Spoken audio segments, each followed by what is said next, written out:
Hi, welcome to Perfectly Imperfect Me 365. I am your host, Rachel, and today we are going to be diving into one of the most misunderstood mental health diagnoses out there, borderline personality disorder, or BPD.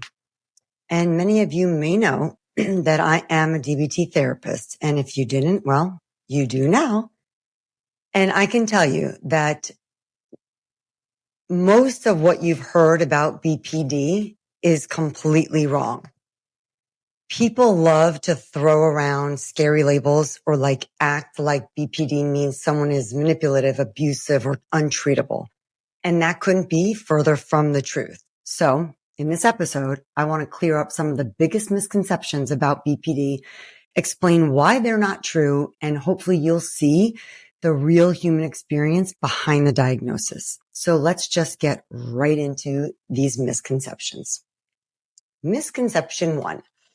People with BPD are manipulative. This is one of the harshest and most harmful myths. What looks like manipulation is actually a desperate attempt to manage intense fear of abandonment, emotional overwhelm, or rejection. And from a DBT perspective, we look at behaviors as a way of coping. If someone has never learned safe or effective ways to regulate emotions, they're going to rely on what they do know, even if it looks messy from the outside. So when someone with BPD threatens to hurt themselves or they blow up your phone with text, that's not actually about manipulation, even if it looks like that. That's about desperation. It's about someone who hasn't learned better coping skills and they don't have the tools yet. And that's what DBT actually teaches. We teach these tools: distress tolerance, emotion regulation, interpersonal effectiveness, mindfulness. So instead of clinging or panicking, they can actually ask for what they need in a healthy way.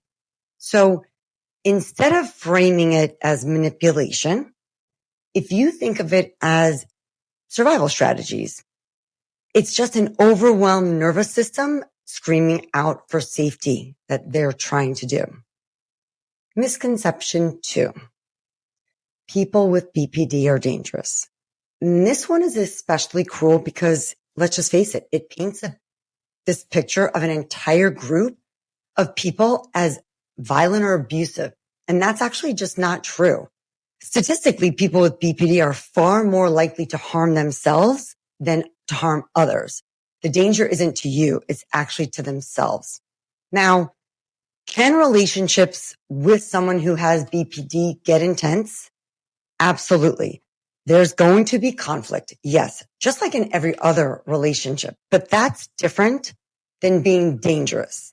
The reality is that folks with BPD often experience deep shame, rejection, sensitivity, and abandonment fears. And when you're constantly terrified of losing people, you sometimes fight hard to keep them close. That doesn't make you violent. It just makes you human. Misconception 3. Oh, I love this one. BPD is untreatable. So first, this one actually used to be written in textbooks, by the way, just so you're aware. And for years, clinicians were told to not even bother, which, I mean, if you could imagine hearing that your entire personality is untreatable, that is devastating for people. But here's the truth. BPD is treatable.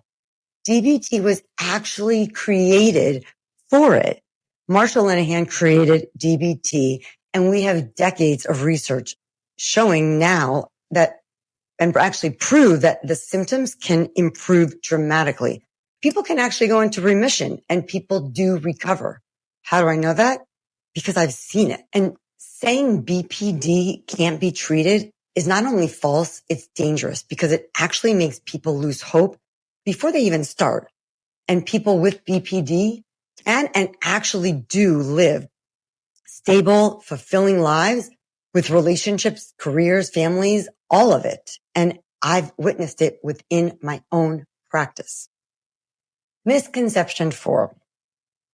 BPD is just attention seeking. Well, this one literally makes my blood boil. Because let's be real. Everyone seeks attention. We post on Instagram, attention seeking. You tell your partner about your rough day, attention seeking. We are humans and we need attention. It's our connection. It's validation. It's being seen. So what people actually mean when they say attention seeking about BPD is the way they're asking for help makes me uncomfortable. And instead of recognizing that as a skill gap, they shame the person. But in DBT, we flip that script. If someone's asking for attention in a destructive way, we don't punish them. We teach them how to ask for things that they want in ways that are going to work. Attention is not the enemy, guys. The way you go about it, getting it, can be refined. Misconception 5. BPD is just being dramatic. Let's just be honest. Emotional sensitivity is a core feature of BPD, and labeling it as drama dismisses the very real suffering that is behind it. So think of it like having emotional skin that's paper thin. What barely scratches one person might feel like a deep wound to someone with BPD. It's not exaggeration. It's lived reality. DBT validates these emotions while also teaching those tools that are going to help them manage themselves so that life feels less like an emotional roller coaster. Misconception 6. People with BPD are too much or impossible to love. Well, let's just be honest. The society paints people with BPD as dramatic or unstable partners. But what's the reality?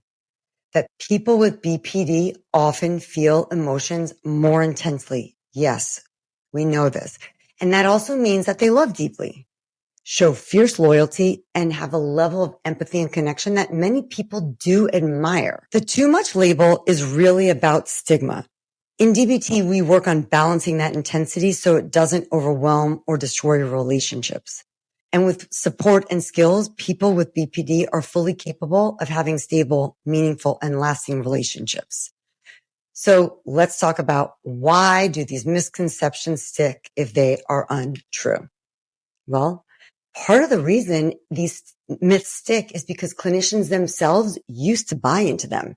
And even now, some therapists will not work with clients who have BPD. I get a lot of calls from therapists that don't want to work with that population. And you know what that does? It reinforces the shame. It tells people you're too much. But as a DBT therapist, I see it as opposite than that. I see the strength. I see people who have survived trauma, have survived neglect, have survived invalidation, and are still showing up. They're still fighting and they are still wanting connection. This doesn't make you broken. That actually makes you resilient as hell. So let's just retire these myths. Let's recognize that people with BPD aren't manipulative villains that people are making them out to be. They're not dangerous. They're not hopeless. And they sure as heck are not unlovable. They're human beings with a unique set of challenges and challenges that are treatable. So if you are someone with BPD right now and you're listening to this, hear me when I say you are not your diagnosis. You are not a stereotype. You are worthy of compassion, recovery, and connection. And if you're someone who loves someone with BPD, the best thing that you can do is get educated, have compassion, and remember that when they lash out or panic, it's not about manipulation. It's about fear. And fear is something that we can work through together. And so those are all the myths. And I'm sure there are probably more, but these are the main ones that I see related to BPD, especially that I have dealt with in my practice.